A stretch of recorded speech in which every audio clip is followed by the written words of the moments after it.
What are you trying to do over there? Park break. Thought it was shift P, but no, I'm going backwards. Yeah, it's control period.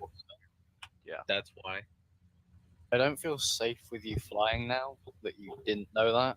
Yeah, Should we- I gotta second that. If you thought shift P was parking brake, I don't know how you're gonna get off the ground, guy.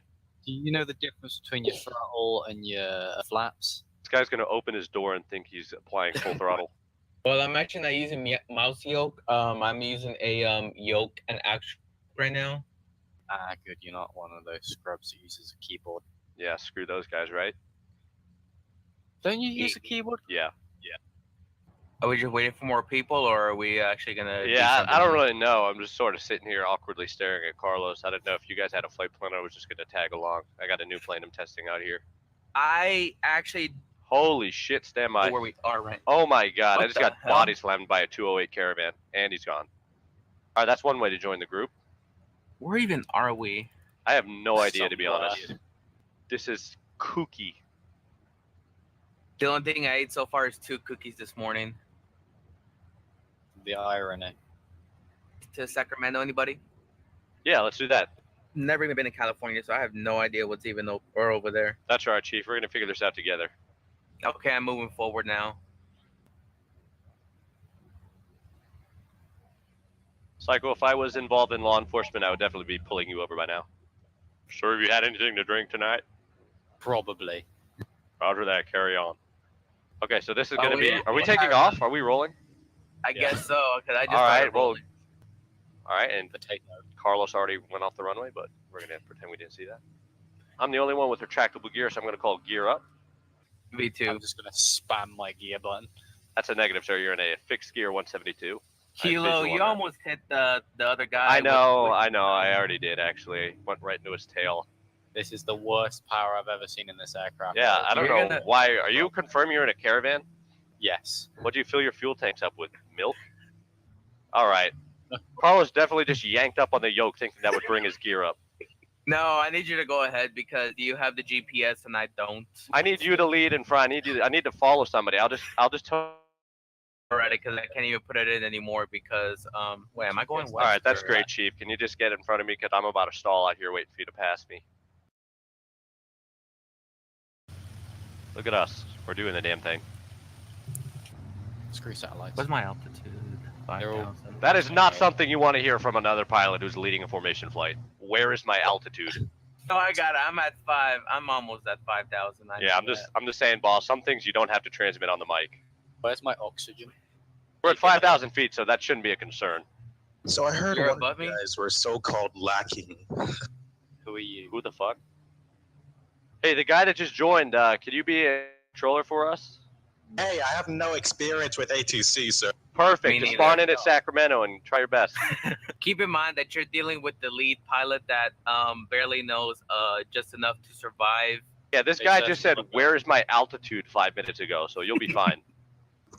Yes, we're just getting our joystick ready for some A2C. Wait, I why think does you- why does Wait. Tower need a joystick? Yeah, why do you need a joystick? Okay, I see my aircraft collision beeping.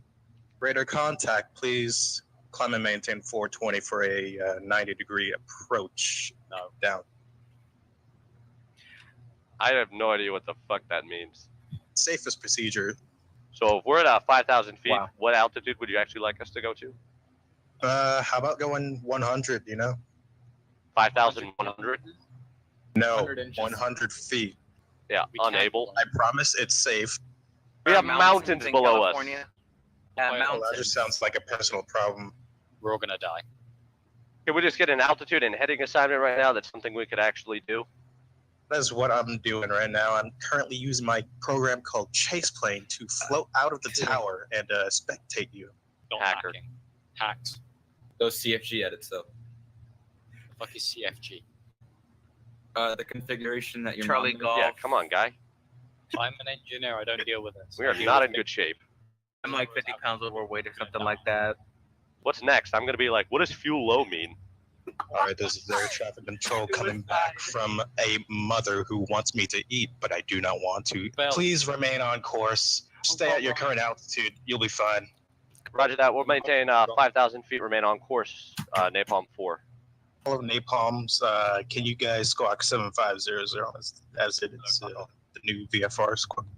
God, it's a squawk. I feel like if Kilo, we do that, we're going to be seeing some hostile F-18s very quickly. I'm telling you, it's the safest way to get to the airport. Kilo, please do not. Yeah, but they're not authorized to use any guns in U.S. soil, so. All right, screw it, Yeah, let's take go. it from a guy who doesn't want. All right, we're squawking 75 hundo. I don't know, but Kilo is diving. Yeah, sorry, I was looking at my squawk code. I'm coming back up. Hopefully. Oh my God! Okay, Gen Z. We literally just got intercepted by that Mooney Bravo. I thought dude was Engage. kidding. All right, I'm With the scooting upgraded over. I'm taking the right wing. 1,000. I got a wife and 3 kids, man. You sound like you're 16. Nav 001, please Oh go my God. away. You're activating my collision. Yeah, Tower, this is call sign Napalm 4 flight of 3. We have been intercepted by that Mooney Bravo. We're maintaining 5,000 feet on course. And that's an F-18 is F-18. arrived. Sir, we now have an F-18 that is intercepting us. That is totally unnecessary. We're flight of 3 piston aircraft. You are like 30 miles, Actually, the So, caravan, the just caravan do just whatever. body slammed me because I called him a piston aircraft. He's a turbine. Kilo. We have multiple F-18s that are intercepting us, sir. Change your squawk codes, boys. 7,500. Take the 7,500 off. I Mach wouldn't do 1. that if Hold on. I'm about to be the kid that starts yelling Mayday, okay? Oh I God, had that's Napalm a- 69. Tower, can you please advise these F-18s to abort their intercept? Hey, Nick, get away Hi. from Kilo, man. Fuck you. Rude.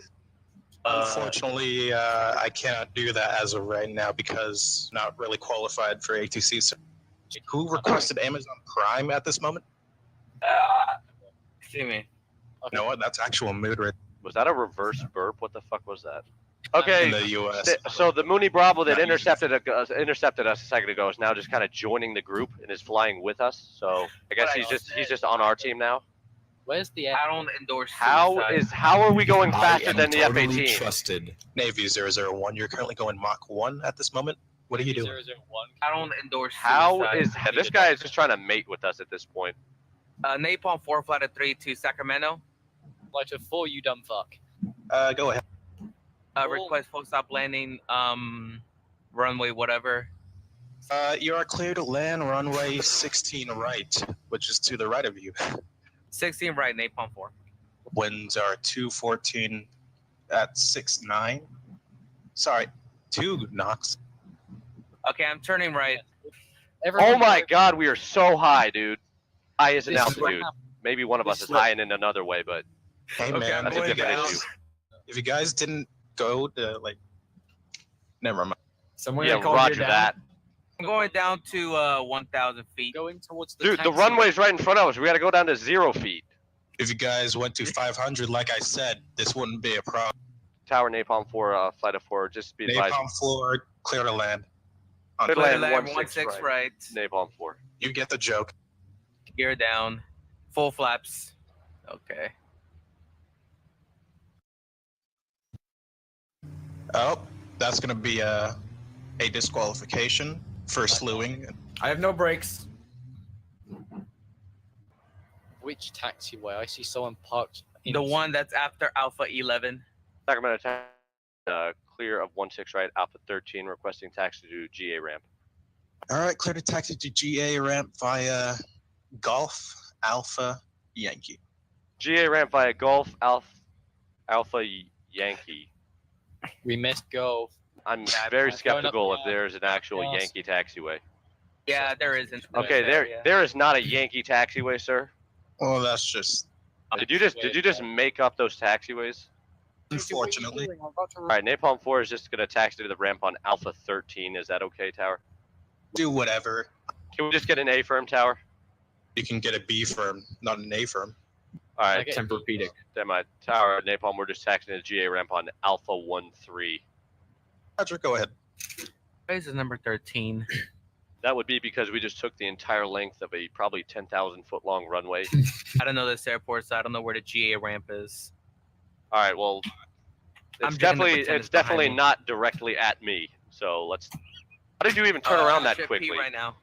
And F-18 F-18, who Why- just slammed into the ground. Thank you for that. Yeah, why I is the needed that. F-18 continuing to intercept us? We are on the ground. Clear. Need some in-flight entertainment. We just had a collision on the ground, and we have so much free space that should not be happening. And another Kilo F-18 just Charlie, crashed. Carlos, are you really Hey, backing you up? okay? Carlos, are you really backing up all the way to the ramp? Yes. How did this guy even turn around? We just got off the runway. I don't think we should question it. There we go. All right, One I'm that's just, not- I'm just getting to way, the fuel way ramp. in life. Just get to the fuel ramp. God, he's coming for me. I'll be right back as an aircraft. What is the F-18 doing? I know it's a special forces act. I'm just pretending that he's not even there at this point. No fuel No. truck is available at this airport. That's bullshit. Bro, we don't need a Specialized in fuel special- truck. We got a fucking fuel pump right in front of us. I was gonna apply to be an ATC in VATSIM, but just now, I don't think I'm. Yeah, it's probably better that Yeah, you you- didn't. 100% not qualified. Absolutely not, sir. Do not do that. Please don't even apply for a real life ATC. I'd quite like to be able to live. All right, can we? I want to do one last thing here. Could we all attempt to shut off our engines at the same time in sync? That would be very my cool to see. engine's already shut off. Not Can including this the F-18 get F-18. off me? God damn it! Do you want- Trying to get a cool shot here at the end. Actually, this is pretty cool. I got a good view of your gear right now. Whoa, this is 10 wild. out of 10. Wow, that was awesome. Okay, but I'm still gonna need you to get out of my frame, please. A little bit more forward. A little bit more. Just a little bit more. And he's spiraling out of control. Shut down engines in 3, 2, 1, now. They just stopped. For Somebody me. is still on. Turn your engine off. Carlos, get Oh. that little red button. Okay, it And- just stopped and now it's on again. The F-18, will you get the off of my screen? The F-18's raping me. Why is we have a DC-3 in here now? What is going on, dude? And it didn't turn off. I Well had to done. turn the key to turn it off now. You That's how definitely you just destroy destroyed it. your engine. I want to see what happens if I go inside someone. Hold on. I am now being absorbed into 3 separate aircraft. All right, well, what started off as a simple Piper Aztec test flight has now resulted in whatever the fuck this is.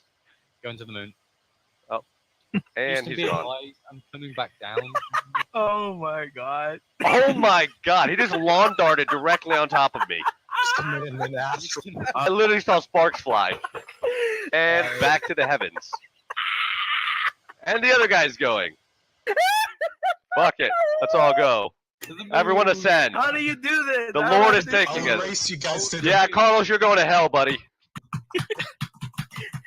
That's not going to the heavens. That's just assaulting the ramp. There we go. We are going up to the heavens. We are now passing 10,000 feet, rapidly Where are ascending. you, Keeler? Heaven. Mayday, mayday. We got a race going on to the moon via slew mode. He's in a Cessna. Let's see Yeah, who's man, who is that's better. not- I am winning. I am now passing 45,000 feet. I'm passing 69,000. It's not even true because you're sound below me. Okay, I'm going to go up to 200,000 feet and then I'm going to take off slew mode and see what happens. Antelope in the genus Madoka that live in the bushlands of eastern and southern Africa. Big dicks stand at about 30 to 40 seconds. This has turned into a According- nap. Alright, we are reaching 200,000 feet and I'm now going to Going take to off now slew mode. jump off track. Whoever's got like the O. You calm down. Holy shit. Ta-da! Away. Alright, please. my landing gear is still functioning at 200,000 feet. Apparently, I'm overspeeding according to this air. Is someone actually being assaulted right now? What am I I hearing? believe so. Yes. Are Bring up the lung. I you guys space. still going up or? No, I'm coming down. I'm basically Like certified one. meteorite right now. Fucking man burning up in the atmosphere. Surprisingly on point. I just got a flying tip. My altimeter is set incorrectly at 109,000 feet. Kilo, what's your altitude at this time? No, no. 70,000 and Only napalm rapidly in the descending. server. I'm literally in orbit. I can't come down. And 70 FPS. I've 10 created Gs, we've hit 10 Gs. 210,000. How about 20 Gs? Oh yeah, 30 30. Gs. We bidding G's. I got 30 and we got 40. 40 34, 45, 45 Gs. Who'll give me 60? Who'll give me 60 Gs? 65 Gs. Who'll give me 100 Gs? 150 Gs. 1,000 Gs going once. 1,000 Gs are going twice. Sold to the man with 1,000 Gs. 1,000 Gs, baby. Actually pulling 4.5. Pulling all of the G's. Is there a key to slam all the way back down to the ground? That's like Alt insane? F4. Alt- Okay, we actually descended rapidly directly over an airport, so we're gonna land here. This is wild. We still have no engines though, so. Yeah, I had to crash into a neighborhood. All right, Yeah, we we did are those landing lost. I think the server has crashed. Gonna work. I'm That at is your talent. 106,000. Well, I forgot to put my Man. fucking gear down, but we landed. Kilo, can you fly at night? Oh my god, and the session did Oh. crash. The timing of that was absolutely perfect. what the GG. fuck? GG. GG. It was nice knowing all of you. Are we all gonna join back again or? Hell no, I'm done. Hey, what's up, guys? Ground V45 here. Merch is still available at the link in the description and is 10% off for the rest of the year with promo code YEET. Best moments of 2019 coming up next, so keep an eye out for that. Thank you guys for watching the video. I will see you next time.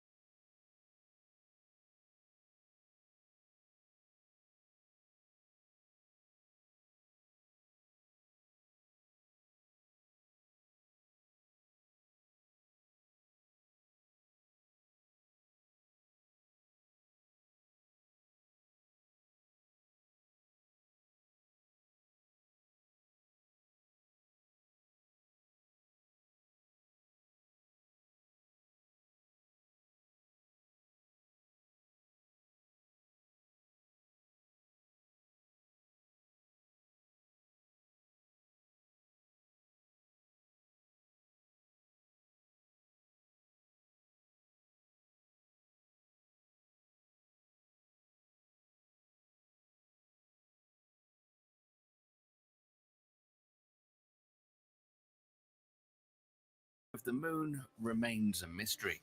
But today, we'll tell you about the theories that scientists suggested. You'll learn how planets so different from each other form from the same material. What planet crashed into the Earth in the past? How much water there is on our planet and where it came from. And finally, we'll tell you how old the oldest organism on Earth is.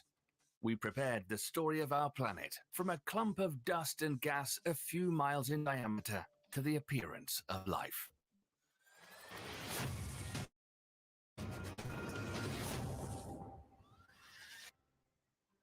When the sun was created, gases and other materials around it started colliding with each other and forming small bodies called planetesimals. And as the gravitational forces were growing, more material was pulled together, and these seeds of planets grew larger until they became true planets. The solar system's gas giants, Jupiter and Saturn, Uranus and Neptune, were born much earlier than the four known terrestrial planets, Mercury, Venus, Earth, and Mars. But how exactly was our home planet born?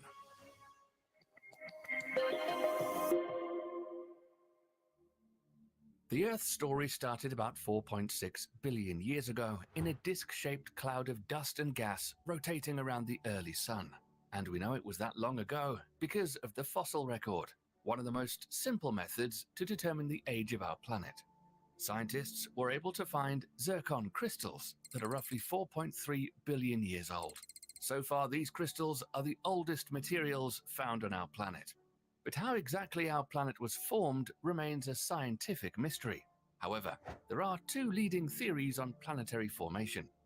The core accretion model is the first one, and most widely accepted. About 4.6 billion years ago, there was a solar nebula consisting of spinning gas and dust particles from which our sun was born. Then, as the remaining material of different sizes orbited our star at slightly different speeds, it started to collide and stick together. Under the effect of gravity, smaller particles grew into larger particles that ranged from miles to hundreds of miles in diameter. The solar wind would then sweep away lighter elements, such as hydrogen, so that just rocky materials would stay closer and turn into terrestrial worlds. The process continues until these space objects reach thousands of miles in diameter. But far away from the star, the sun's constant stream of charged particles doesn't have a strong impact on lighter elements. As a result, these elements combine and transform into gas giants. What's exciting is that NASA believes that this is the way planetary formation works. Small, rocky worlds like the Earth are a lot more common throughout the universe than gas giants. The thing with this theory is that it works well to explain the formation of terrestrial planets, but has problems explaining the creation of giant worlds. This is because scientists believe the gas disk around our sun only lasted about 4 to 5 million years, and simulations based on the core accretion model show such planets form longer than that. However, the second theory, or the disk instability model, resolves this issue. This newer idea suggests that chunks of dust and gas clump together early in the existence of the solar system, and over time, these chunks slowly turn into a gas planet. But the difference is that this way, planets can form much faster than those explained by the core accretion model. In fact, according to this theory, it could happen within as little as 1,000 years. A planetary formation this fast makes it possible for such worlds to trap the rapidly vanishing lighter gases. A recent study suggests that proto-Earth was formed within about 5 million years, and on a cosmic scale, it's nothing. If we converted the solar system's estimated 4.6 billion years of existence into a 24-hour period, these 5 million years would be equal to just about 1.5 minutes. If scientists are right about this, water could be just a byproduct of the formation of a planet similar to our home. This would mean that we're a lot more likely to discover the ingredients of our life outside our solar system. And what about our satellite? What's the story of the moon?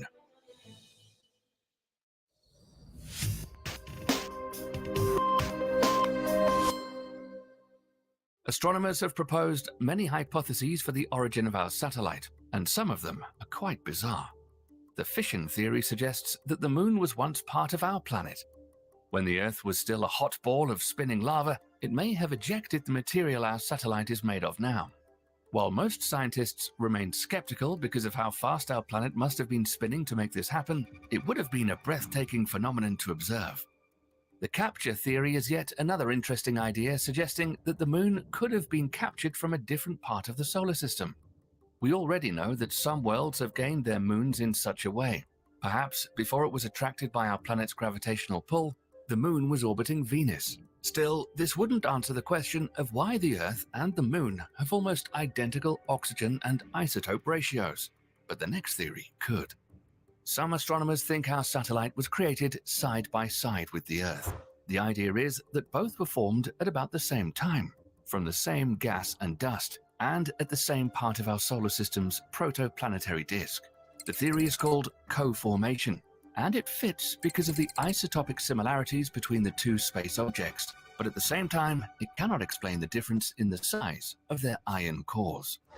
The leading and perhaps the most mind-blowing theory is that the moon was born as a result of a giant impact with a different celestial body. There's a chance that Earth wasn't the only planet that was forming 150 million kilometers from the sun.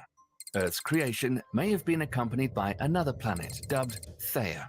This strange world must have been smaller than our planet, just about the size and mass of Mars.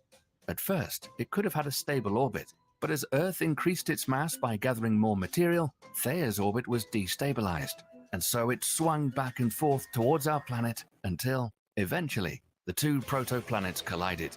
The speed of collision was low, so the Earth wasn't destroyed. However, the impact must have created a disk of debris of molten rock and hot gas that became the building blocks of the moon. Both Theia and the Earth could have been composed of a combination of materials, and more of the lower density splatter would eventually transform into the moon. If this is the case, it explains why our planet has a higher density and thicker core than our satellite, and why the Earth and the moon spin the way they do around each other. But let's get back to Earth. Throughout the next 500 million years, the Earth resembled a ball of a molten surface, volcanism, and asteroid impacts. And several things made it extremely hot: gravitational compression, radioactive decay, and asteroid impacts. A big amount of this initial heat is still there, deep inside our planet. But as it cooled, minerals started to crystallize, and because of the different densities of materials, the crust, mantle, and core were formed. So how did water appear on a hot rock floating through space?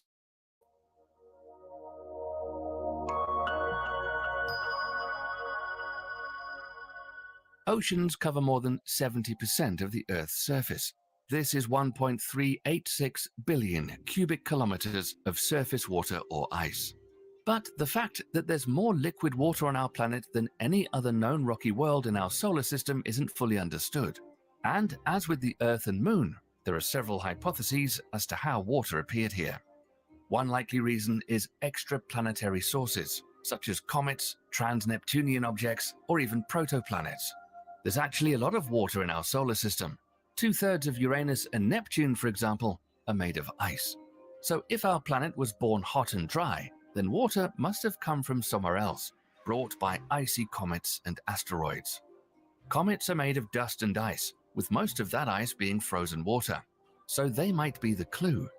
But measurements show that comet water has a lot more deuterium in it compared to that found on Earth. What about asteroids? Because their ratio of deuterium to normal hydrogen water is closer to that which we have on our planet, they're even a better candidate. Also, asteroids are 20% water, but due to their small size, there must have been a colossal number of impacts to explain all the water on our planet. To fill the planet with 1.386 million cubic kilometers of water might seem like a lot. To compare, this much water would have been enough to cover the contiguous United States to a depth of roughly 145 kilometers. But this still isn't a lot.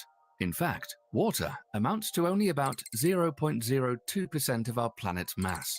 And since Earth experienced periods of heavy bombardment in the past, this is actually a possible scenario. Researchers also think that when our planet formed, huge amounts of hydrogen were captured in its rocks and minerals. And because of the mantle's heat, hydrogen and oxygen-rich minerals started to melt. This made it possible for water to spew out from the Earth's crust. According to scientists' estimates, about 10 oceans of water could exist within the mantle up to this date. Probably the most astonishing of all is the volcanic outgassing hypothesis.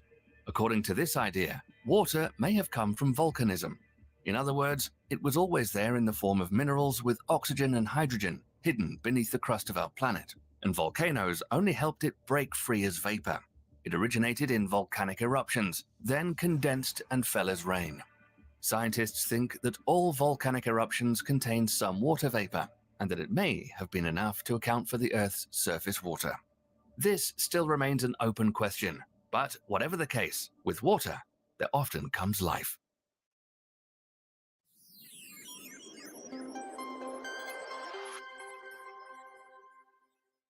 Life most likely began during the late Hadean or early Archean eon that lasted from 4.0 to 2.5 billion years ago. There's evidence of life in at least 3.8 billion-year-old rocks from Aquila Island, Greenland, and the oldest form of life discovered by scientists are tiny hematite tubes, estimated to be 4.28 billion years old. Hypotheses include a chemical origin of life in the early atmosphere, hydrothermal vents, deep seas, oceans, and even comets that came here from somewhere in space. It's highly possible that life began from the chemical environment of the early atmosphere and oceans, but they were nothing like we have today. The atmosphere was oxygen-free, but was abundant in methane, carbon dioxide, sulfur, and nitrogen compounds. And some space objects in our solar system are known to have an atmosphere like this. In one experiment, scientists simulated our planet's early atmosphere and lightning with a sealed vessel. They found that after igniting sparks, amino acids, or the fundamental building blocks of proteins, were formed. Life that could have started on the deep ocean floor may have also been able to survive without photosynthesis due to another biological process called chemosynthesis. Instead of using energy from the sun, primitive life gained energy from the heat that was coming from the Earth's interior. Still, there's always a possibility that life initially originated in space and was then carried here by comets or other celestial bodies. Researchers have already found amino acids within meteorites and comets. What's exciting about this idea is that it means a high likelihood of life exists somewhere in space. The Earth has changed so many times and transformed heavily from when it first formed. How life came from non-life is still a big scientific mystery. However, we do have a current best guess for the beginning of life on Earth, which we think is around 3.8 billion years ago. But before we get into that, let's start from the beginning and take a trip back in time. The Earth didn't always exist, and it wasn't always hospitable for life. Approximately 4.6 billion years ago, our solar system was just a cloud of dust and gas known as a solar nebula. And around 4.5 billion years ago, the solar system settled into its current layout. Earth's rocky core formed first with heavy elements colliding and binding together. Dense material sank to the protoplanet's center, and lighter material built up the crust. The Earth suffered a huge impact sometime during its formation that catapulted pieces of the young planet into space and formed the Moon, which took up orbit around the young planet. This was known as the Paleo-Archean era, when the Moon was still very close to Earth and likely caused huge tides of more than 300 meters high. Hurricane-force winds blasted through the planet, and the evolutionary process began. The new Earth was a hellish place during this time. The flow of the mantle beneath the crust caused the movement of large plates of rock on the planet's surface. Collisions of these plates created huge mountains and volcanoes that continually erupted, shooting out huge amounts of lava and gases, and the reefs were created in the oceans. At this time, the protoplanet barely had an atmosphere, but as the planet cooled, gravity captured those gases from the volcanoes. Water was deposited on Earth by means of many comets and asteroids. One other key thing for life to emerge on our planet, aside from water, is where it lies from its star, the Sun. Earth sits in what's called the Goldilocks zone, which puts it close enough to the Sun to allow liquid water to exist on the Earth's surface. Before life even began or had a chance on Earth, radiation from our star was the primary source of energy on our planet, just as it is today. The early Earth had very little oxygen, if any at all, and it's theorized that solar energy provided the jump start that transformed simple organic molecules into more complex ones, transforming them into the building blocks of biology and life. Life likely developed in undersea alkaline vents and was probably based on ribonucleic acid, a nucleic acid which is present in all living cells rather than deoxyribonucleic acid, an organic chemical containing genetic information and instructions for protein synthesis. At some point during this time, a common ancestor gave rise to two main groups of life, bacteria and archaea, although exactly how this happened is still uncertain. For billions of years, tiny microbes and single-celled organisms evolved and began feeding on methane around 3.6 billion years ago. And at the 3 billion year mark, evidence of viruses were found. However, some argue that viruses could be as old as life itself. Sometime during Earth's early history, the planet took a turn towards habitability, when a group of microbes known as cyanobacteria evolved with the ability to turn light and water into energy, and released oxygen in excess. Dissolved oxygen caused iron in the oceans to rust and sink to the sea floor, which formed striking red-banded iron formations. But between 2.4 and 2.1 billion years ago, something incredibly remarkable and disastrous took place in this early cycle of life. The poisonous waste produced by these evolved photosynthetic cyanobacteria, oxygen, built up in the atmosphere, causing anaerobic bacteria to die off, leading to the Earth's first mass extinction, which some call the Great Oxidation Event. How can oxygen be toxic, you might be asking? Oxygen became toxic because of the high levels and overwhelmed the natural antioxidant defense system of any living microbe or bacteria at the time. Basically, these cyanobacteria in the form of algae ate themselves to death and caused a global extinction. But the worst was about to come. Around 2.3 billion years ago, the Earth froze over as the possible result of the Great Oxidation Event, and volcanic activity on the planet slowed down. Over time, the ice melted, which resulted in more oxygen being indirectly released into the atmosphere. This gave way to the Neoproterozoic era, where protozoans such as Paramecium, amoebas, and Melanocerilium evolved. The first animal cells were different from plants, and these cells began feeding on plants and became the first herbivores. But during this era, the Earth froze again at least 2 more times, which stunted evolutionary development. However, life finds a way, and during this time, fungi, worms, and other small bilaterally symmetrical animals survived and evolved. Fast forward to the Paleozoic era. Complex life forms began to develop, including fish, arthropods, mollusks, and echinoderms. Plants started to show up on the surface of the Earth, and air-breathing animals started to walk, crawl, and slither on land. while sharks, horseshoe crabs, and starfish began to fill the oceans. At the beginning of the Devonian period, insects started to take form, and ferns were the common land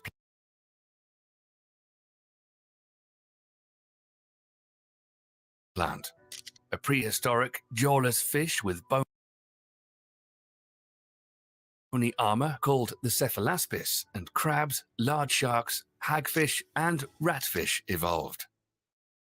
This gave way to the Carboniferous period, where the climate on Earth was thought to be tropical, with little change during the seasons, and gave rise to a new wave of strange creatures. Plants covered the Earth during this time, and the organic deposits of plant debris formed the world's first coal deposits, which humans are still burning today. The growth of these forests increased oxygen levels in the atmosphere, which peaked to around 35% compared to the 21% it is today. This alone might explain the size of the giant creepy crawlies that emerged. Some animals and insects may have developed in water and grew bigger as a way to protect themselves against the high levels of oxygen at the time. One of those were giant insects called Meganeuropsis, which closely resemble modern-day dragonflies, had wingspans of 63 to 68 centimeters, and could be seen in the skies during this period. One incredibly detailed fossil of a huge dragonfly that died 320 million years ago was discovered to have a wingspan of 0.75 meters. Deadly poisonous centipedes, 2 meters long, crawled around with mammoth cockroaches and scorpions as big as 1 meter long. Amphibians began to diversify, and reptiles evolved into forms much like modern-day lizards with a backbone, allowing them to live and move on land. These amphibians were also huge, and some species were predatory, resembling modern-day crocodiles, sharp teeth, and reaching lengths of almost 6 meters long. And like modern-day crocodiles and alligators, some evolved to have a thicker, scaly skin, which solved the problem of their bodies drying out if they were out of the water too long. And for the first time, amphibians evolved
My name. Oh, this. Oh, okay. I'm all. Everybody knows a lot of stuff. People know you. No, it's fine. I also am the department head for contests and events at DEF CON, so you'll see us pack up this, and then we'll be over there running the contests and events because we're gluttons for punishment. I'm also on the review board here at Black Hat and DEF CON, and yeah, just like to do all the things. My name is Bart Stump, obviously technical operations here at Black Hat. By day, I do senior security architect for Optiv. I almost forgot. You look like you forgot for a second. Step up your game, Optiv. Changed it a few times. You're starting to lose it. So DEF CON as well. Obviously head over and help with contest events, training review board, the whole 9 yards. We've been doing it a while. We've given this spiel. So you don't like us anyways. Right. We just talk about the info. I can't see you very well, but how many folks here, this is the first time you've come to one of the NOC briefings? All right, okay, a fair few, so that's good. For those of you who have been here before, you know that this is about to be a shit show. So so it's cool. This is the party of the shit show. For those who this is your first time, this is about to be a shit show. All right, let's just go. So we don't do this alone. We have a huge team of folks who help us. This is our team from this year. We took the mask off for a second because they deserve to be seen, and then they went right back on. The other pictures we have were all masked up, and we were masked the entire time that we were in the NOC. I will point out in the center, being held on a laptop, is the NOC Queen Marissa, who works for Black Hat full time. She got COVID a week before Black Hat, so she wasn't able to be here. Boo COVID. I think we can all safely boo COVID. And then I will also call out really quickly Doc, who is on the far right, right? Yes, the far right-hand side. So yay, Doc. Doc works for Mandalay Bay IT and deals with our nonsense for months, literally leading up to this. Partners, so you guys have seen this as well. For those that have been here, those that have not, this is a quick run through. Something that we always kind of reiterate, these are the partners that work with us. These are partners, they are not sponsors. They're nobody that pays to get inside the NOC. These technologies have been chose over the years by Grifter, myself, and Steve Fink, our principal architect. And we go through this basically as the customer. So we go through, we're building a network operations center for Black Hat that is all about the reliability, as much as people think that security is our main goal. Obviously, that's a close number 2, but when we have training classes, the amount of labs that are in cloud environments these days, we don't want to be the ones ruining somebody's demo on stage. All of these things come together and have developed. I don't know where I'm going. What do they give us? Okay, so all of our partners, Palo Alto provides our core. We can get into all this too. We'll see more. Lumen is CenturyLink. They provide all of our bandwidth. CenturyLink, they changed their name again. Why? They just love changing their name. Like, They're not the only phone company, though, so we deal with Whatever. all of this. Neil was really mad earlier making this because of the amount of logos that changed, so he's making a point of that. NetWitness provides operational intelligence for us, two-factor authentication, and endpoint on the laptops. We also have a new endpoint agent that we deployed this year for some other reasons. Cisco provided that. That is on iPads. You guys saw the iPads for registration. We'll get into that a little bit more as well. CommScope and Ruckus, CommScope, whatever you call them, whoever they got by last week. Those guys provide our switching and wireless. Amazing there. Gigamon provides all of our TAP to provide data to those tools. And then a new one this year is IronNet. And again, to that point that we are the customers going through things. IronNet was welcome into the NOC this year to look through data, what they can provide us, and see if it's a partnership that will last. So we'll go through that and talk about some of the data that they've provided and what that looks like. Yeah. Occasionally we, IronNet. Occasionally we bring in, other equipment, and as Bart said, we're just kind of evaluating it, right? We normally would do this at an international show. We do it in London or we do it in Singapore because we feel like it would be less impactful. There are normally 2,000 to 3,000 attendees in those shows versus the normally 25,000 people who are here. So, but because of the lower numbers and because we knew we weren't doing trainings this year, we were just going to be doing the briefings. We were like, okay, well, let's just bring it in and see what happens at the flagship show. And so thanks for those guys for coming and jumping right into the deep end. So the gear that these guys bring, and again, this is basically bill of materials, but as you can see, it's no small feat. We've talked about this a little bit before, and some of it hasn't changed for some of them.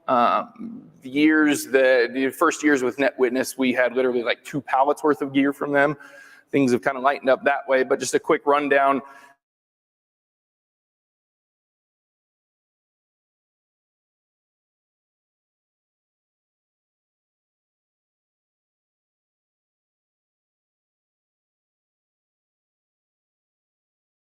A lot of APs, obviously, as you can see around the floor.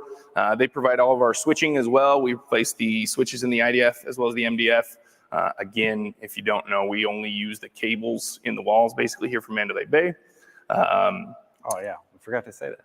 We don't use any of the stuff here. We replace everything for 2 reasons. 1, control freaks. And then 2, our names are tied to this. So if it's going to go down in a fiery ball we're going to be riding that ball straight to hell. So don't blame Doc. We pointed him don't out. blame It's our Doc. fault. It'll be us. NetWitness brings quite a bit. The head unit, decoder, and concentrator, tons of data, obviously, that we can. Every packet, every log from the show is stored. We haven't talked about this. I guess we're getting comfortable with how we talk about all that data is removed at the end of the show. None of that is kept for research or marketing purposes. So you may be dumb on site and see some stuff, but we'll get rid of that for you. Don't worry. You'll rebroadcast it immediately somewhere else, but we'll at least delete it. So. Gigamon provides a GigaView, HC2, they provide TAP. Again, this is feeding all of our tools that data. IronNet brought their devices, a lot of theirs feeds up into the cloud as well. So the hardware that was on site is 2 IS3500s. And then Lumen, we have our 2 10 gig circuits, one to Denver, one to Sunnyvale. And those are all used via BGP. And was an interesting because we don't use tons of bandwidth. We've said we haven't blown out those 2 10 gig circuits in years past. It did look a little bit more than we expected this year, though, with streaming and stuff going out as well. So quick architecture diagram. A lot of this has stayed the same over the years in a lot of ways. We're definitely a keep it simple stupid. There's so much in this environment that changes on a weekly, daily, monthly basis leading up to the show, hourly, before changes are made, that if it's way too complex, we can't add and remove and strike things. So it's as simple as possible. It's all about the data and reliability and reliance of that network. Reliancy. It's a cool word that I just made up. It's new, use it. You know what? It'll be the name of a vendor in the expo hall the next show. Reliancy.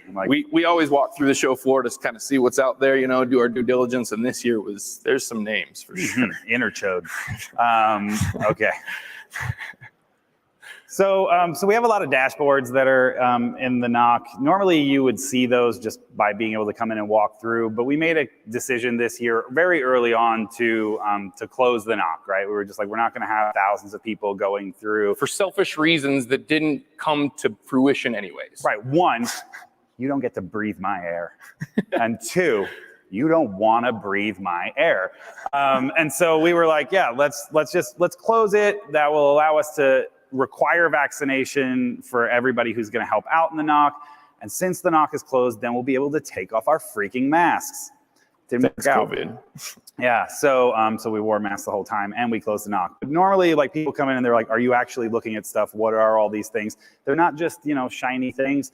Like, that's OIP in the middle. You saw it moving there.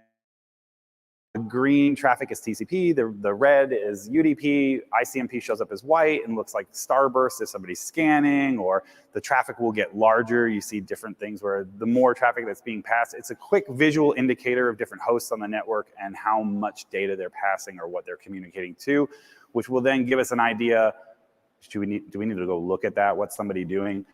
And we'll go check it out and pivot to something like NetWitness and say, can you show us what these guys are doing?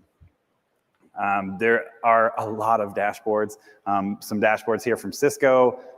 Again, like, this is all like useful information telling us about what our devices are doing. So, like here on the right, you can see it's like, oh, there's all of your endpoint stuff that we had tied to the Cisco endpoint solution, which were all of the registration iPads, all of the lead retrieval stuff that the vendors in the expo hall were using. And those are the types of devices that were used on the side. I don't know if you guys find things like that interesting. We just put things on slides for you. But what you also see is that we did have a satellite view of the convention space, and then could actually map out, here are where the devices are deployed across this space, which looks cool, more than it's probably useful. But we like stuff like that. Not too worried if one of those iPads disappeared, but you can see it out by the pool. No, that would be an interesting. The iPad Mini 4 walked off. So that doesn't mean go steal them. Just I realized who I was talking to immediately after I said it. Check it. Ooh, yeah, Grifter said it was okay. Yeah, so again, more dashboard stuff here from IronNet and NetWitness, just giving us all the datas. We'll take all the datas. So We haven't really talked about a few things too. I think we missed. Okay, So the other interesting thing that we try to do outside of closing the knock and obviously being a fishbowl normally and kind of allowing you guys to come in, ask questions, see all the dashboards. We actually decided to do a Twitch stream, which we should be there. So everybody yell and say hi if we're there right now. But we kind of like that interaction in a weird way. So while you don't want to breathe the grifters air, we do enjoy seeing you guys and talking to you and answering questions that we can do. In a lot of ways, this is for you guys. So between Twitch and trying to share as much data here, the stats get interesting. You guys are nerdy, and we go through all this. So stats-wise, I don't know that we necessarily need to run through anything here specifically. It was kind of cool, like having the Twitch thing. I think, well, I don't know. Yeah, I can't say that it will keep will it around, even if it, because there were folks that like we're friends with who are international, you know, and they couldn't come to the show, and they were like watching us on Twitch and taunting us and everything like that. Do you notice this slide really lit up the audience? Like, look at beautiful that, faces. Look at that guy's jawline. Magnificent. We may keep Twitch around too. So if we're in Singapore and London, maybe you guys can watch us. Yeah, we'll see how that goes. Yeah, if you don't make it out there, you'll get to see what's going on in the knock and ask us questions and chat and stuff like that. So, but you can see, you know, some stats here, things like the amount of data, like written to disk, a lot of encrypted traffic, and you know, was being passed over the network. Obviously, we don't keep those payloads because they're encrypted, and we're not like, you know, drink more Ovaltine to try to figure out what you guys are doing. We do want to know like what's being passed, how much of the traffic is encrypted, and things have gotten much better than they were in years past. And you know, bravo there. Not everything is encrypted, but one day we'll get there. Not everything is encrypted. You'll see. So this here is our DNS stats. So you can see on the left-hand side, in 2017, 21 million requests, then 39 million, then 49 million, and then this year, 1/5 of that. A lot of that probably has to do with the fact that we didn't have 85 training classes going on at the same time with a bunch of shenanigans going on. But we figured we'd throw it out there and also point out something interesting, which is that in 2019, we saw 3,600 unique applications that were used on the network. This year, we saw 2,600. With a fifth. With a fifth of the traffic. And I'll point out too that a lot of times most of the traffic that we see in a normal year is from the training classes. So a lot of that is skewed in that way. So seeing this just from the briefing side and attendees that were here, that may be something interesting to see how that changes going forward. We should call out, there was one training class. Yeah. So thanks, Street. Yeah. So we were like, hey, you know, there's not going to be any trainings on site at Black Hat. Everybody's going to do it virtual. And then trainers started hitting us up being like, well, I want to go to the briefing, so I'm going to need to be there Wednesday morning. My class doesn't end until late on Tuesday. I'm not going to be able to get to the keynote, all this other stuff. Or people were just like, my connection sucks. I don't want to host this class. Can I come to Black Hat? You give me a room that I can sit in. And then at least I have a stable connection that I can work from. And a few trainers did that. We gave them the option to do that. But then they started dropping off as the stats for Vegas got worse. And we had one class, which was Jason Street's class. So Jason came in and sat in a very large classroom all by himself talking to a webcam. But what that meant was that we still had to have the network up and functional on Saturday morning for him to start his class. And that doesn't mean that we deploy less equipment or we do whatever. I mean, we did say, obviously, like make sure the access points go out in the area that he's going to be in.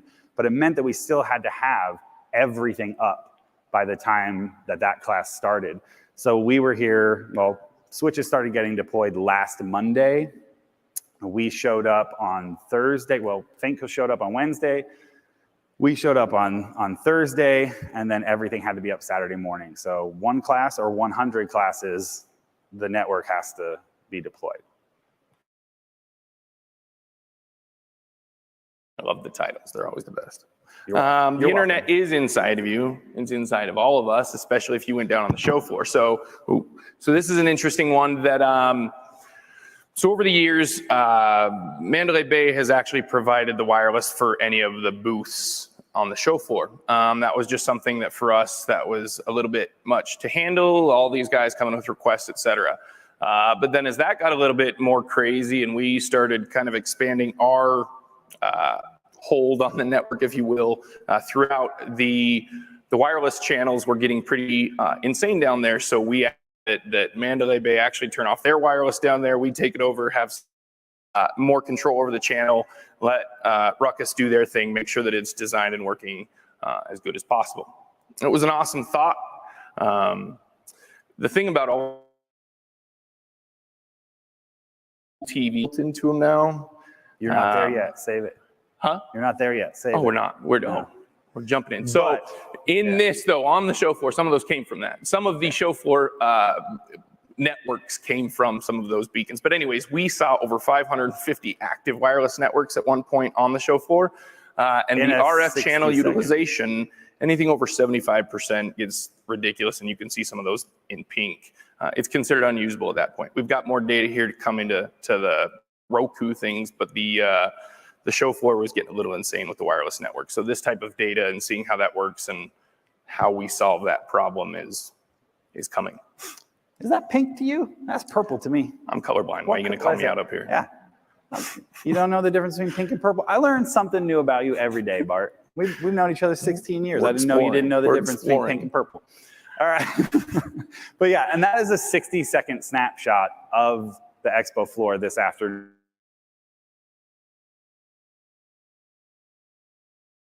All of that passing through your delicious bodies.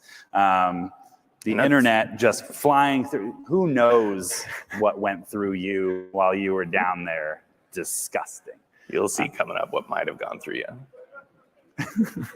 Did someone just say, I felt something? What? I felt someone's tax return go through me? Cool. So we'll talk about this a little bit. Bart touched on it before, but the network is always changing. It's always evolving. We have talked about this in years past, but there's plenty of new folks, so we'll get into it a little bit. Also, we're going to evolve that GIF, so I'll just let that haunt you for the next several minutes while we talk about it. So the main goal for us is stability, right? We need to have things up and functioning, and that was the main goal when I took over the Black Hat network operations 19 years ago.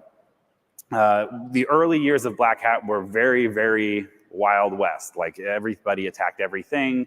It was an absolute insanity, which meant the stability of the network was really poor. We got it to a place where it was very stable, but it wasn't very secure. And so we started focusing more on security, host isolation, segmentation, keeping classes from attacking one another, because the red team, class would attack the blue team class and laugh like, ha ha ha, find this, right? So it became about keeping attendees honest as well, keeping you from being able to attack one another as much as we could. And so from all of that activity over years, you'd always see articles, and they still publish them every year, including coming up to this one, where people say the Black Hat network is one of the most hostile networks in the world. And that is true to an extent. It's just the stuff that you're doing on the network that makes it appear to be the most hostile network in the world. There's a lot of interesting stuff going on. And we were curious about whether or not that was true.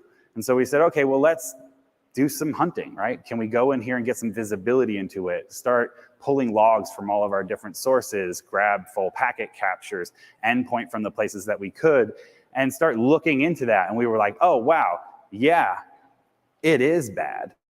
And so it's a very interesting network.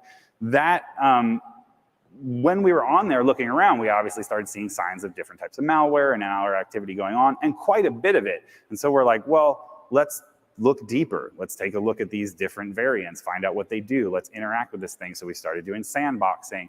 And that's just how it evolved. Like, as our industry has evolved and found things to be more and more important, our network here at Black Hat has evolved as well. And sometimes, I don't know how to say it without, I'm not going to say this because it's going to sound arrogant. I don't mean it to sound that way, but we'll do it. And then a couple of years later, it will become like a bigger thing. Like everyone's like, oh, we should do this thing. I think that's just due to the nature of what we're dealing with. And people will come to us and be like, we have a new way for you to maybe try something out. And we start, beta testing this kind of crap on the network. That's part of the interesting piece to not paying for the equipment too. Yeah, that's one thing that's nice for us is because they're partners and they just give us their equipment and people and time. We're able to be like, oh, that sounds really cool. Sure, let's try it. Not like, oh, that's $250,000. Our license on this other one doesn't expire for 6 months, so we can't. It's so nice. Yeah, people are just excited to see what their stuff does on the network, and that's been really great for us.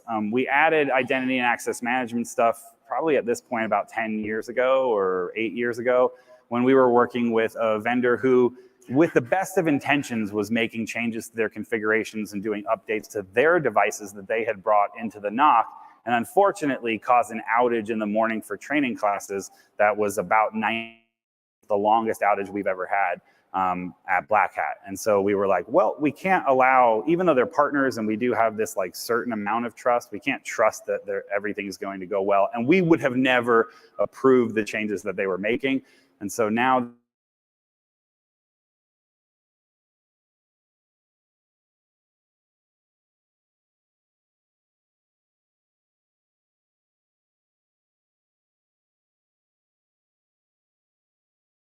to say, like, even just using certificates with you guys and stuff, and everybody was like, I'm not installing a damn thing from Black Hat, right?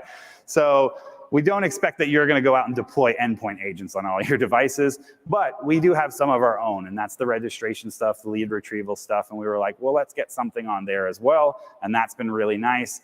And another thing that we added a couple of years ago was automation for certain things.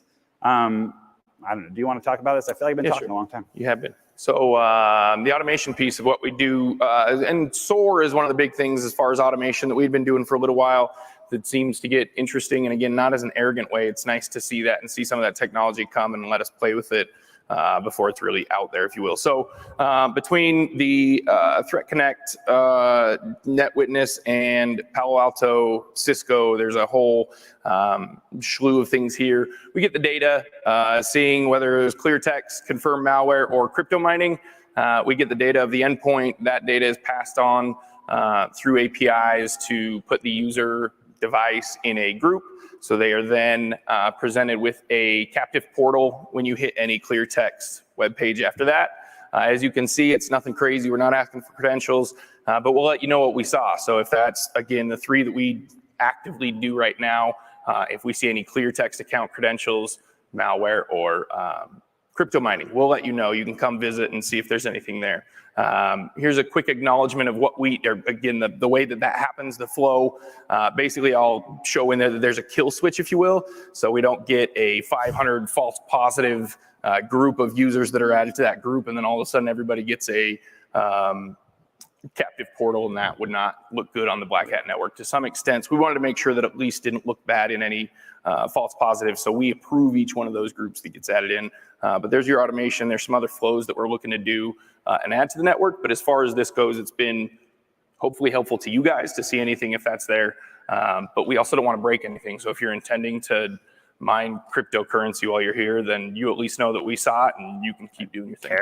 Carry on. If you're just running a bunch of malware on your device, go forth and be disgusting, right? So, If not, you can come tell us. Yeah, we'll talk to you about what data we saw, what it looks like, if there's anything we can do to help, et cetera. So. Yeah, and that happens through a bunch of the different partners in there. So the collaboration between the partners in the NOC is really nice. And in some cases, these folks are competitors to one another out in the field, right? They're trying to get your dollars, first from one another. But when we go into the NOC, the amount of actual partnership, and it truly is a partnership, is incredible between these folks.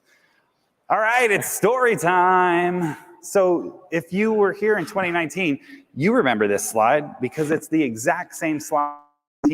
I think you know where this is going. It was the exact same thing. Yeah, we brought in 2019, Informa, the company that owns Black Hat, brought in a security company to do other security things for them, like physical security and other stuff like that. If you remember in 2019, there was an event the year before that caused some extra security here at Mandalay Bay. They felt like there was a need to have that.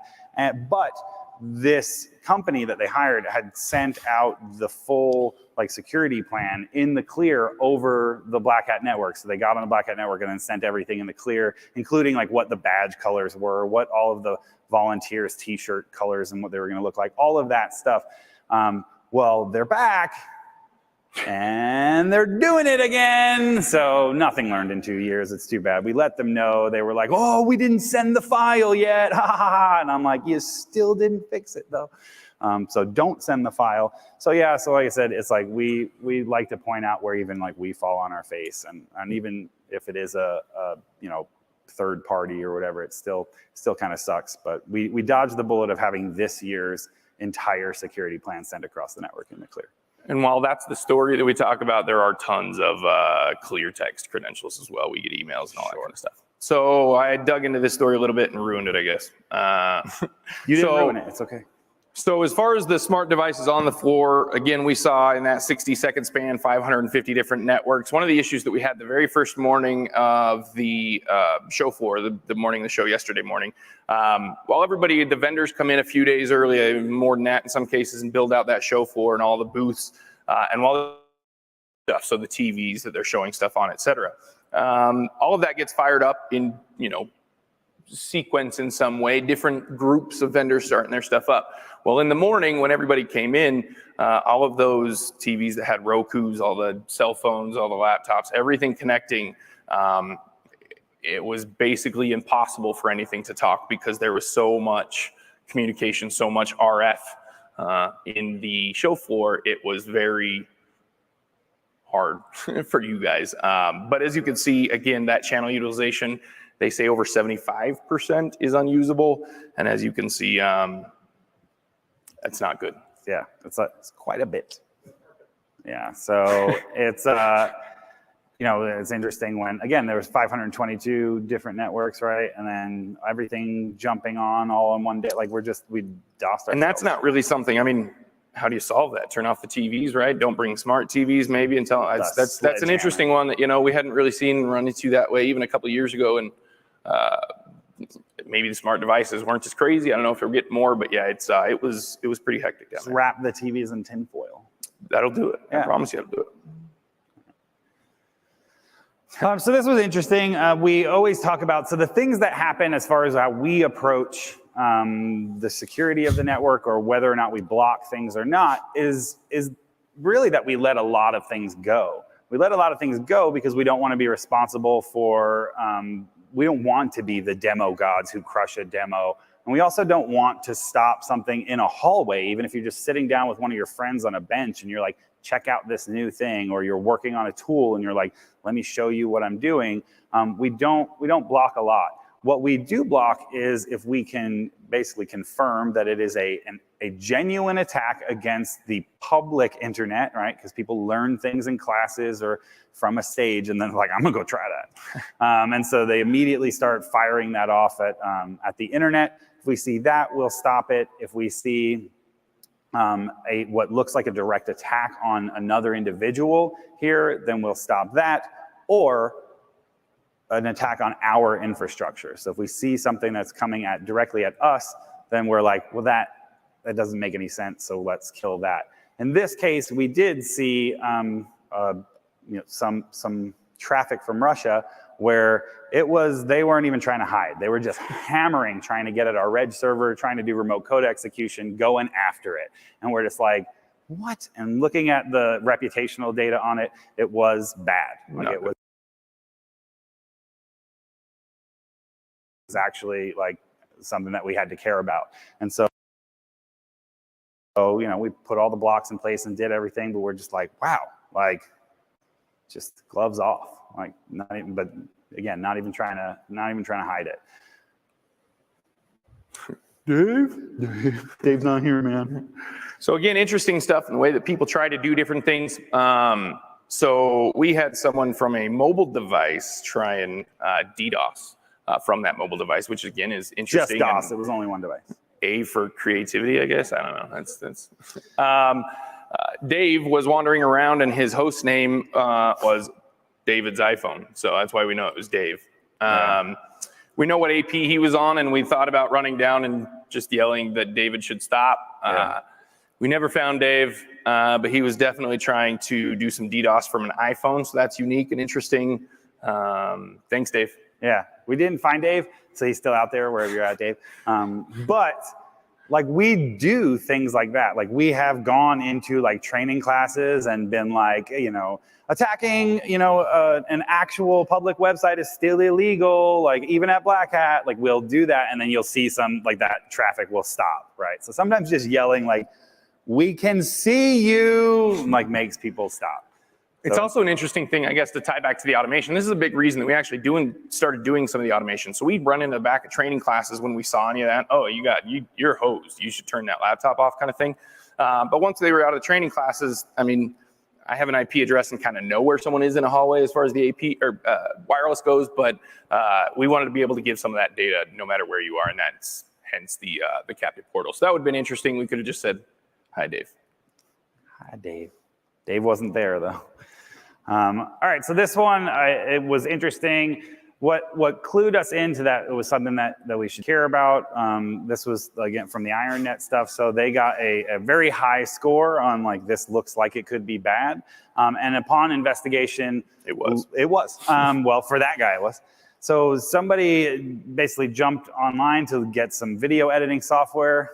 I don't know if it's you, ETS. I'm sure you guys pay for your licenses, whatever. But they didn't want to pay for that video editing software, so they went and downloaded a crack for it, and it was Redline malware. I didn't know it was still 2003. Yeah, dang. Keygens, bro. Correct. But yeah, so when they ran that crack, it threw some malware on their machine that grabbed their creds, grabbed their cookies, like all kinds of stuff, uploaded all of that, took a screenshot of the desktop, which you see on the bottom right of the actual individual screen. That's what was sent out. And then we grabbed that out of the stream and rebuilt it so that you could laugh with us. Oh, I thought he was using a cracked version of WinZip too. That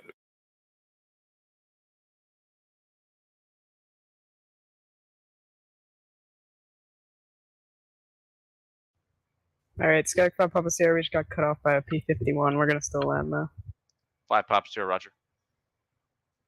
Sorry, I thought I had clearance. You did. Yeah, I gave both of you clearance, and I'm kind of sending you into a midair shimmy here. 096 is doing a quick 360 for 27 due to traffic on the runway. 096, 360, quick scope approved. FedEx 37, runway 27, clear for takeoff, Seaward 5 departure, wind 288 at 10. Roger, FedEx 27 cleared departure 27, Seaward 5. Thank you, FedEx 37. Okay, Tower, runner 329 still holding short of 27 at Bravo 1. Runner 329, continual short traffic is a Cessna, 2-mile final for the option. Roger that. Caution prop wash. Can confirm. Heavy prop wash. It's deadly. San Diego, Tower, FedEx 37, we've got an aircraft to our 12 o'clock. Yeah, FedEx, we got that aircraft as well. He hasn't checked in with me. That might be an aircraft call sign Papa 4, whoever received the warnings. Yes. I'm going to go ahead and tell you as well. Here in about 15 or so minutes, I'm going to pass the aircraft off to you, call sign Papa 4. He is really new to this game, and he's going to need to be handled with kit gloves. You basically got to walk him down to the ground. Approach, Roger. Oh, this is a bad place for that. Yes, it's me. Was it? I have just entered your aerospace, right? Okay, Roger that. That's awkward that I just said that. But yes, Pop 4, we have you on radar. Yes, no worries. Okay, Pop 4, San Diego Tower. We have radar contact User on you. joined your channel. 24 miles to the northwest. Maintain 5,000. Turn left heading 090. Papa 4 Mike, Lima Mike, maintaining 5,000. Turn left heading 250. I was heading 090. 090. I'm sorry about that. No problem, Chief. You should probably close your window. Oh no, it's just a fan. Or move away from the jet. Either that or remove your mic from your mouth. I just advised you at all aircraft. We're going to get final aircraft Papa 4 inbound to land. He is 15 miles out. Once he's on the ground, we're going to be checking out as well. Okay, Papa 4 Mike. I am requesting for landing. Papa 4 Mike Lima Mike. Yes, sir. We are vectoring you in for a landing. You can descend, maintain 3,000 feet, maintain heading. Papa 4 Mike Lima Mike, maintain current heading and descend to 3,000 feet. Got it. You should buy a new mic. Yeah, it sounds like you're sticking No, your head I out have of your a mic. aircraft as you're flying, transmitting. Terror, I advise you to watch this landing. We are watching. Tail strike. Oh wow. User joined. Tower, I think you better roll the trucks. Passengers in the back might have whiplash. Relative to the rest of the User shit joined show your that's channel. taking place on. Yeah, nice landing there. Welcome to San Diego. Left to enable. Left enable Eastern 60 work team, thank you. Tower, confirm this as a 7-4 with the call sign Burrito taxiing on the field. Oh my god. Yeah, we just now have sight of the heavy burrito taxiing across grass areas at a high speed. Oh, yep, I got it on the site. It's one big burrito. Okay, we're going to ignore this aircraft, but all aircraft taxiing on the ground, please be advised of a large burrito shuffling around the airport. 096, hold a position. We got a burrito on the runway. Oh, he's Okay, he's just high speeding into the gate. Actually, he might be going into the gate. Yep, in the gate. Well, you know what they say about Mexican food, goes right through you. Tail strike. Yeah, we're gonna resume here. Sorry about that interruption. 09627, clear for takeoff. We're gonna wild 747 attacking other aircraft on the ground. San Diego Oh Tower. boy, Tower, I think we got a hot air balloon buzzing around. Oh Jesus Christ! We gotta get out of here. We gotta get out. KLM, you're clear for takeoff. 27, no delay. It's here. Hot burrito on the field. KLM 2. I bet nobody is more confused right now than rookie pilot Papa 4 on frequency has no idea what's happening. Dude's 10 miles out, he's receiving radar vectors, hearing about a burrito causing chaos in the field. Ryanair 329er, if you still even want to come in here to land, you are clear to land. Runway 27, wind 287 at 10. Clear to Lawrence, runway 27, 329. Thank you. Lima Alpha Alpha, we're high speed taxiing down to the runway for immediate takeoff. But am I clear for direct takeoff? You're clear for a direct takeoff, which literally means nothing, but direct takeoff is approved. Thank you. Confirm you have your Nokia flip phone out recorded.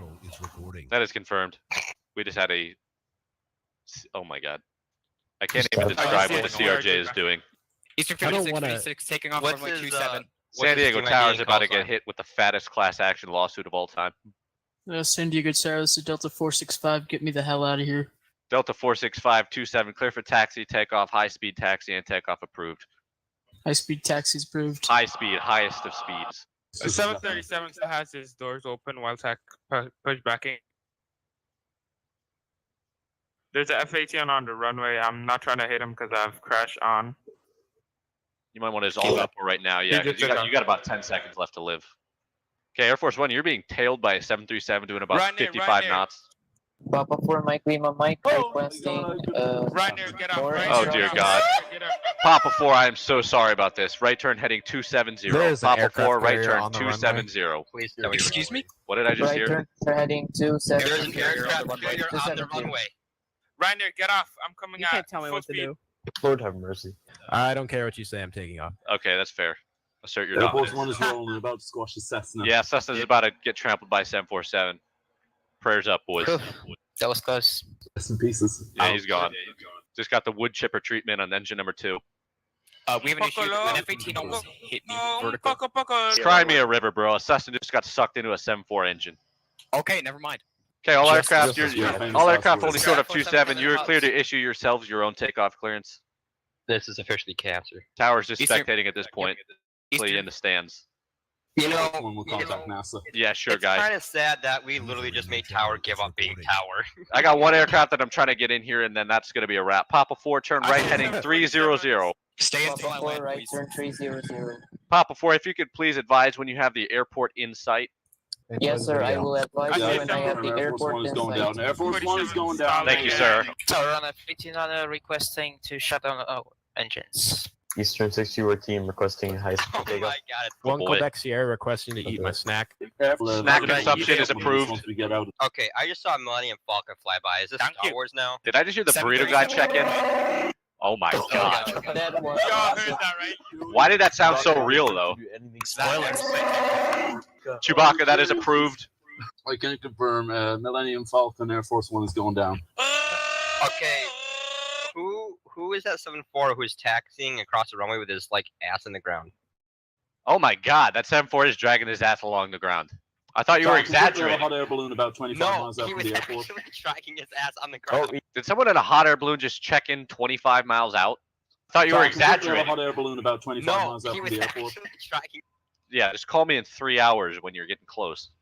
Papa 4 airport is in sight. Papa 427, you're clear to land. It's a total shit show on the ground right now, so best of luck to you. Do not land. Blue 2 land 24 Papa 7. Yeah, that's fine. I need to go wash my dishes. I'll be right back. No problem. Clean them. Permission to put a 7-4 down on the carrier deck.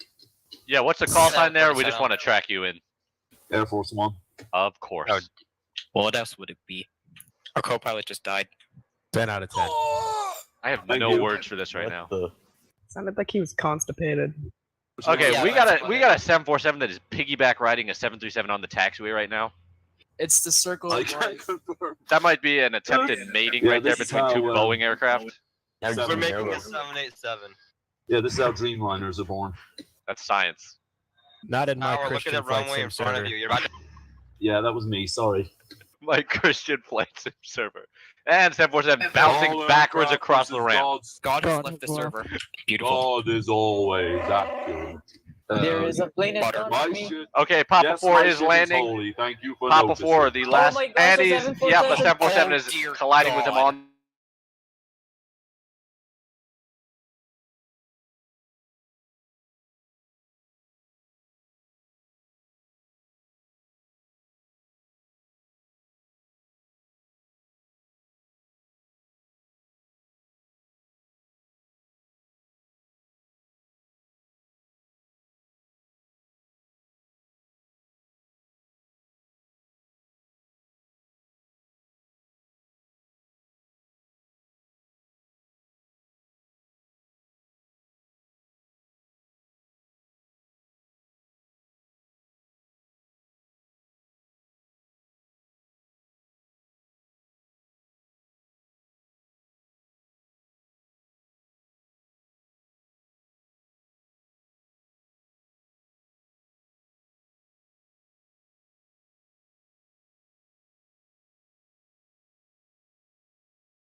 The MQ-9 Reaper drone, America's weapon of choice for the next World War?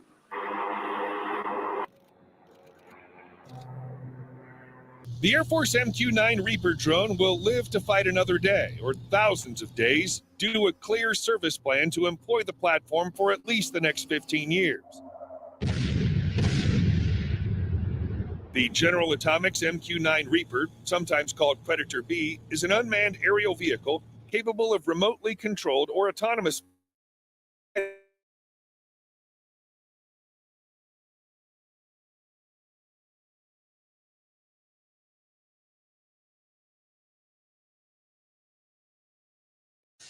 The Reaper has a 950 shaft horsepower turboprop engine. The greater power allows the Reaper to carry 15 times more ordnance payload and cruise at about 3 times the speed of the MQ-1. The aircraft is monitored and controlled by aircrew in the ground control station, including weapons employment. The strategy is to evolve and sustain the MQ-9 Reaper as it transitions from primarily a counterterrorism surveillance and strike platform into a great power war asset. While less stealthy and therefore potentially less survivable against advanced major power air defenses, the Reaper drone still has tremendous utility and tactical value in a potential large-scale war. With this in mind, the Air Force has for many years now been evolving the Reaper to upgrade its technical systems and expand its mission scope to transition the drone into the great power warfare era. The efforts have been going on for several years as they include the addition of a universal interface on the drone to add new weapons to its arsenal and increase its ability to transition between multiple types of bombs. The Air Force has also added new weapons to the drone, fuel tank extension, and incorporated air-to-air weapons to the Reaper as part of an effort to expand the scope of its potential missions. Most recently, the Air Force is retrofitting the Reaper with hardening technologies intended to stop enemy jamming attempts and improve resiliency and survivability. Other Reaper enhancements include electro-optical infrared sensor upgrades, as well as an additional weapons integration. The MQ-9 program office is already completing initial fleet retrofits that will mitigate potential jamming to the platform. This is the first retrofit of many, as MQ-9 multi-domain operations configured aircraft will receive additional closely held capabilities that will enable command and control mission assurance and resiliency while the aircraft is airborne, according to an Air Force report. The Air Force has been adjusting and migrating the Reaper for a number of years now through a range of significant efforts to include the addition of the AIM-9X air-to-air missile, the AIM-9X, which also fires from F-35 Lightning II and F-22 Raptor, can use advanced guidance technology, including off-bore sight targeting, meaning it can destroy non-linear targets behind or on the side of the aircraft that are not necessarily in a direct or straight-ahead line of sight. Off-bore sight targeting means that the missile can direct, turn, or change course in flight. Software upgrades have enabled the Reaper to fly with as many as 8 Hellfire missiles as well, adding to its overall weapons carrying capacity. The Reaper can now be armed with AGM-114 Hellfires, 500-pound laser-guided weapons called GBU-12 Paveway 2, GBU-38 JDAMs, and a new International Navigation Systems guidance kit.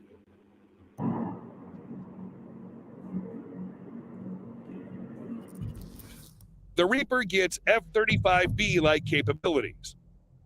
The MQ-9 Reaper drone is set for a new upgrade, offering it a short takeoff and landing capability, making it the first unmanned aerial system in its class to be able to take off from big-deck amphibious assault ships. The announcement was made by the General Atomics Aeronautical Systems Incorporated. The new short takeoff and landing STOL configuration for the drone will consist of an optional wing and tail kit that can be installed within a day, while the core aircraft and its subsystems remain the same. Operators can install the kit in a hangar or on a flight line, providing a new capability to an existing aircraft. While it's not yet clear if Aeronautical Systems will offer its new drones in the STOL configuration, it can be reasonably assumed that the capability would be made available to new customers as well. Imagine taking the hardtop off your Jeep. You lift it off, stow it in your garage, and now you've got an open vehicle. If it rains, you put the hardtop back on. We're the same. Take a standard MQ-9B, put the STOL kit on, and then go fly, said David Alexander, president of the General Atomics Aeronautical Systems. General Atomics released an animated video of the STOL version of the Reaper drone on May 10th, in which the Marine Corps marked MQ-9 can be seen taking off from the deck of what looks like the USS Macon Island. STOL means we can take this incredibly capable, long-endurance aircraft and get into and out of more airfields and more places, Alexander said. The company particularly mentioned the use of MQ-9B short takeoff and landing on amphibious assault ships, which carry several Marine AV-8B Harrier jump jets or the F-35B Lightning IIs, both of which have the short takeoff and vertical landing STOVL capability.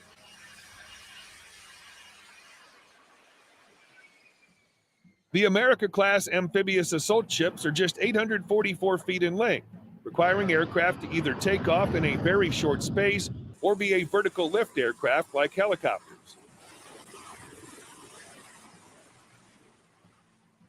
Even a Nimitz-class aircraft carrier with its topside length of 1,100 feet is too short for a conventional takeoff, because of which its non-rotary wing embarked aircraft need to use catapults to get airborne. Picture something like an amphibious assault ship such as the USS America. Our wing set folds up so the MQ-9B STOL could park on the deck or in the hangar bay, just like any other naval aircraft. When it's time to launch, you start up the aircraft, unfold the wings, and take off over the bow just like any other aircraft without the need for ship launch aids. No catapult needed, Alexander said. The company believes that the U.S. Navy and Marine Corps will be interested in the STOL Reaper because of its ability to provide persistent and long-range intelligence, surveillance, and reconnaissance capability anywhere in the world where the Navy's big deck ship can travel, or there's even a small remote airstrip.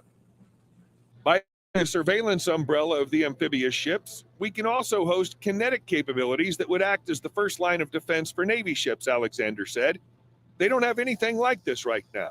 So you could use it to support your forces in the littoral, on the beach, or operations.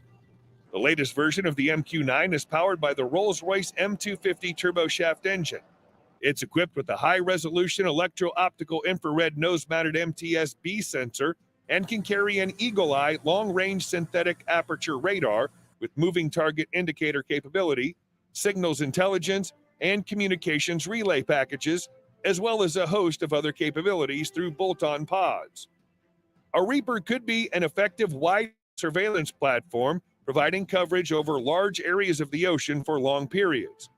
It would be just as effective as a networking node, connecting strike groups and the nearby battle space as a whole beyond the line of sight without relying on satellites.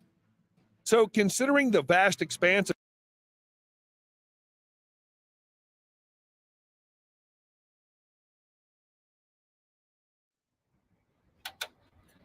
a new software update on the MQ-9 Reaper allows the hunter-killer drone to carry 8 AGM-114 Hellfire missiles, double its usual capacity. The MQ-9 Reaper is equipped with the AGM-114 Hellfire missile and is used to hunt down and destroy targets.